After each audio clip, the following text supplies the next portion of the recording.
चलिए आज फीवर के बारे में बात करते हैं। फीवर कितना कॉमन है। अक्सर देखते हैं कि हम अपने घरों में किन्हीं को फीवर हो जाता है।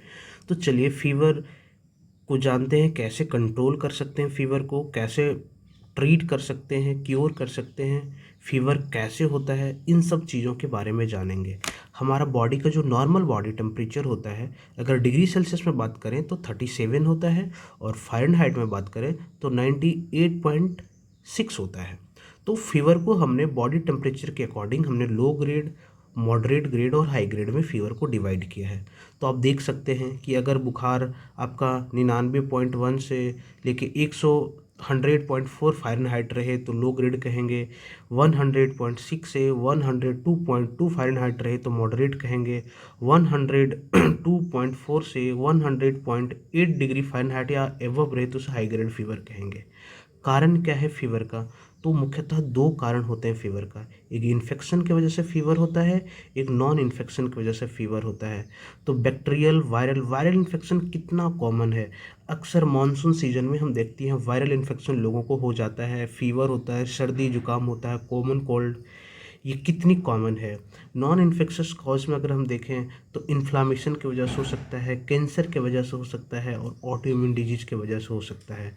तो उसके मैकेनिज्म कैसे है? लेट सपोज ये बैक्टीरिया या वायरस है। ये बैक्टीरिया वायरस क्या करती है, आपकी सेल के अंदर जाएगी और सेल की जो नॉर्मल फिजियोलॉजी है उसको डिस्टर्ब कर देगी। और जब सेल की नॉर्मल फिजियोलॉजी डिस्टर्ब होती है तो साइटोकाइन का प्रोडक्शन सेल करने लगता है, और ये साइटोकाइन हाइपोथैलेमस को जाएगा जो ब्रेन में होता है, और यहाँ से फिर क्या होता है, प्रोस्टाग्लैंडिन का प्रोडक्शन होने लगता है।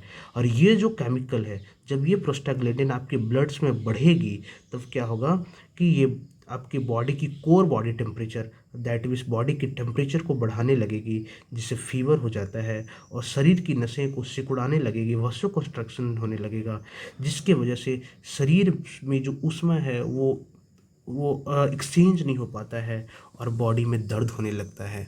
तो आप क्या करते हैं उस टाइम? पैरासीटामोल या फिर एस्प्रिन की गोली खाते हैं। ये पैरासीटामोल या एस्प्रिन क्या करती है, प्रोस्टाग्लैंडिन के प्रोडक्शन को ही कम कर देती है, जिसके वजह से टेम्परेचर कंट्रोल हो जाता है, शरीर में दर्द कम हो जाता है। तो ये आपने इस तरह से तो फीवर को कंट्रोल किया, बट ठीक नहीं किया। ठीक क्यों नहीं किया? क्योंकि जो फीवर की जो रूट कॉज है ये इन्फेक्शन या नॉन इन्फेक्शन है। तो इस वजह से अगर इन्फेक्शन की वजह से फीवर हुआ हो तो आपको एंटीबायोटिक लेनी चाहिए। और नॉन इन्फेक्शन की वजह से जब फीवर होता है तो हम लोग देखते हैं कैंसर है, ऑटोइम्यून है, इन्फ्लामेशन है, उसके अकॉर्डिंग हम डिजीज़ को डायग्नोज करते हैं और फर्दर ट्रीट करते हैं। धन्यवाद।